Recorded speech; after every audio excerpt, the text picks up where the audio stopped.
In a time long ago, an elder named Paul wrote a letter to his young disciple Timothy. Paul was a wise man, a teacher of truth, and he saw what others could not, a vision of the future that would bring hard times. Paul's heart was heavy as he wrote, for he knew that the days ahead would be dark and perilous. The love of many would grow cold, and the world would be consumed by greed and selfishness. Paul had seen it clearly. People will be lovers of themselves, lovers of money, boastful, proud, abusive. The darkness would creep into every heart, turning love into hate and kindness into cruelty. Disobedient to their parents, ungrateful, unholy, Paul had warned. The bonds of family would weaken, and the reverence for what is good would fade away.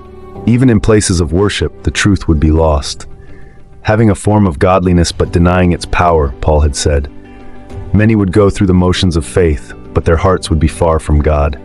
Always learning but never able to come to a knowledge of the truth, Paul wrote. In a world drowning in information, the truth would be harder to find than ever. Timothy, my son, I have told you these things not to frighten you, but to prepare you.